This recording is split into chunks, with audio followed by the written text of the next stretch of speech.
win more often, and have more fun while you're doing it. This time I'm playing Slayer game type, and I have an excellent defensive game. I get in here, get a double kill to start the game off. Things are going very well for me, but I want to focus actually on defense this game, and I'll tell you why. And in order for me to really explain why, I'd like to go back to why I started making YouTube videos in the first place. For those of you who are new to my channel, I've been making videos since Halo 3. But before I started making videos, I remember playing Halo multiplayer for the very first time. And I thought it was absolutely incredible. I was addicted immediately. I thought it was amazing that you're playing with people from all over the world. You're playing this real-time, live-action game where you have to make split-second decisions. And I just thought it was so fascinating. I absolutely loved it. The problem was I was terrible. I mean, I was really bad. Probably worse than any of you have ever been. I mean, most Slayer games I get 1 or 2 or 3 kills, and usually just because I got lucky. But I would die 10 or 12 times. And it got to the point where going into matches, I would feel sorry. Before it even began, I feel sorry and I think to myself, we're going to lose and it's going to be because of me. Because I was just consistently bad. It didn't matter what the map was, what the game type was, we were going to lose, it was going to be my fault. And that was being realistic, not too hard on myself. So eventually I started looking for videos to try and get better at Halo. But I didn't really find a lot that helped me, to be honest. Mostly it was montage, which is just highlights with music playing in the background, some rock and roll, something like that. The other type of video, if there was commentary, is usually some guy in his basement swearing and cursing and trying to act tough and not really being generally helpful, just kind of being crude. And I didn't find that, that didn't appeal to me either. And so I had to kind of learn things as I went along. I had to use my experience to get better at the game, but eventually I did. I got a lot better. And it got to the point where frequently I was the best player on the team instead of the worst player. But the problem was the circle of life, what goes around comes around. Eventually as I got better, I was being paired with teammates who were much worse. And then I would get so frustrated those teammates who would only get 1 or 2 or 3 kills and die a dozen times.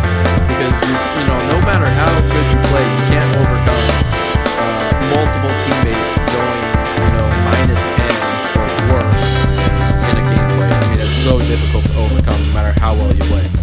So, of course, I sympathized with these players because I understood how difficult it was back when I was starting out, and more importantly, how frustrating it can be.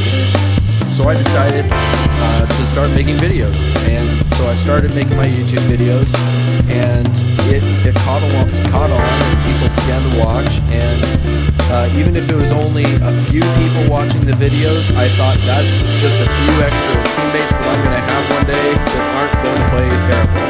If I can just get people to at least play average, then we're going to be ahead of the game here. If we can take you from like terrible to average, that's a success.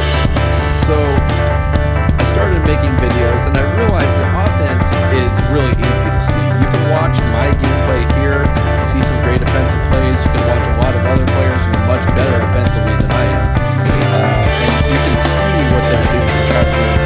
But that takes time and a lot of practice, and it's not always easy to do.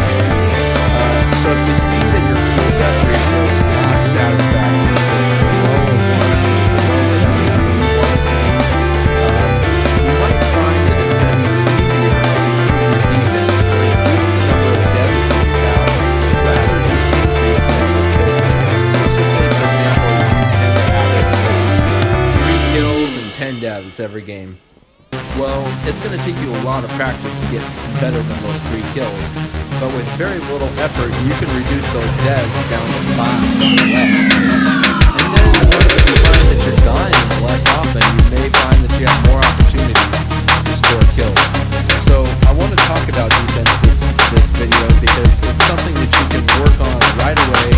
You'll see noticeable improvements very quickly, and you can, even if you're not contributing as many kills as you would like, at least you're not holding them back, and you can let the stronger offensive players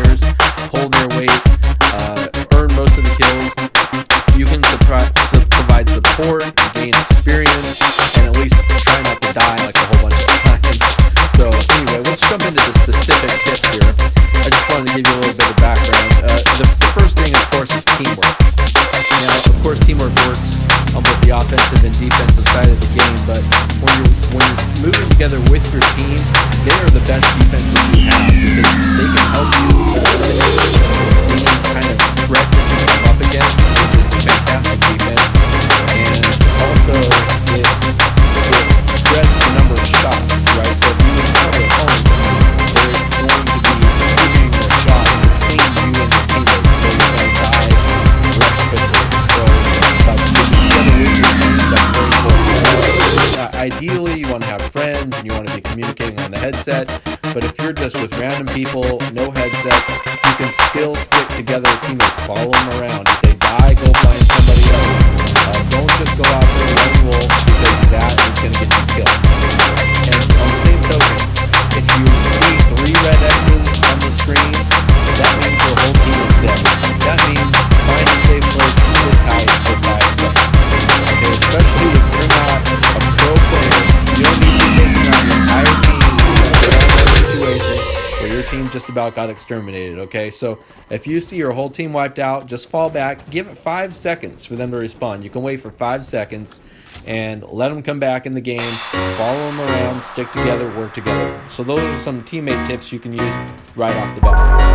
Number 2, I'm going to talk about letting the fight come to you.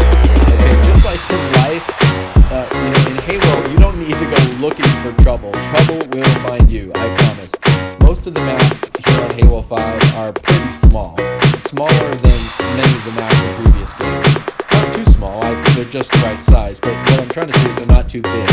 So if you find a really great place on the map where you're up a little bit higher, where you have some great visibility, some good escape routes, you don't need to give up that position for no good reason. If you just wait 5 seconds or less, I guarantee you'll have an opportunity to get a kill. Somebody's going to run past, walk past, especially if you have some visibility, can put some shots down, and if absolutely necessary, at the very least, you can move off that point on your turn to go help a teammate or grab a weapon or something like that. So find an elevated position, a position where you have great views, where you have good escape routes, where you can move with safe teammates, and don't move off that point necessarily unless you have good reason. Don't just go looking for problems down on the ground level just because all your opponents are down on the ground level.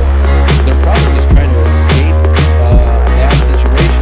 Don't go chasing them down there. That's the other thing I want to talk about is don't chase your opponent. Certainly, if you get the jump on an opponent, you get a few shots into them, and they get away, they get around the corner, think twice about chasing them. Now, if you feel confident with your skill set, chasing sometimes works out okay. But if you're still in that level where you're trying to improve your defensive skills, don't chase your opponents because you're probably going to run into a crowd or a grenade or both. Okay, so if you don't get that kill right off the bat when you get the jump on your opponent, don't go chasing them. Okay, go back, find a strong position, and wait for your next opportunity. And so that's what I want to bring to another point is run for cover when you have to. Okay, if you're getting absolutely blasted, if you're outnumbered, if your shield is down, if it's not looking like a winnable situation, there's no problem if you're trying to improve your defense to go run for cover. Because every point that you don't allow your opponents to score, that's kind of like scoring a point for your own team. Right? So find opportunities to find cover, recharge your shield, regroup with teammates. Don't go out there lone wolf style just looking for problems. Another thing you can do, and this is a tip that not many people do, but it's very simple, is when you are respawning, look at the other team's statistics. I guarantee almost all the time there's at least 1 or 2 players that aren't really doing that well. Even if their team is doing very well, usually there's 1 or 2 players that are not doing very well. You can see they've got a lot of deaths, they're probably playing recklessly. Well, try to target those opponents. If you have an opportunity where you see multiple opponents on the battlefield, well, target the guy that's picked up a lot of deaths already. He's probably playing recklessly. He doesn't know when to run for cover. He doesn't know how to play defensively. Those are going to be opportunities for you to get much easier kills. At the same time, look for players who are on their own. Don't go running into a crowd. Don't go seeking out the entire opposing team all by yourself. Look for isolated opponents and avoid groups. Another thing that you can use to improve your defense is the power-ups that are on the map. We've got active camouflage and overshield are back. And those are defensive abilities. Those are not going to improve your offense, really. Those are defensive abilities. So what you want to do is you want to identify where on each map the power-ups are going to spawn. Where does that OS spawn? Where does the invisibility spawn? And how often you want to check it often. Every time you run past that area, you check to see if it's come back up yet. And if you're picking it up often, you can usually time. It's going to be like, I think, 3 minutes out, maybe somebody can leave a comment if you know for sure. But I think generally the power-ups spawn about every 3 minutes or so. So if you grab one, about 3 minutes later, you're looking for it to come back up again. Those are going to improve your defense. If you've got Overshield, obviously, it's going to be twice as hard to take you down. If you've got Active Camo, the Active Camo is very powerful in Halo 5. It lasts a really long time, and it's very potent. What I mean by that is that it's very... You cannot see somebody who's using Active Camo appropriately. They are invisible. So that's another thing to keep aware of. The last tip I'm going to give you when it comes to defense is the respawns are kind of weird. When you respawn in Halo 5, a lot of times you're pointing like a wall, or, you know, I don't know, you're facing really unusual directions. So instead of just respawning but running straight, look around, figure out where you respawn on the map, decide where you want to go or identify where your teammates are, then go that way. Don't just respawn and start running, like I said, because you're just going to end up in trouble doing that. You want to decide where you want to go and how you want to get there. I hope the video's been helpful. This is Halo 5 Tutor signing.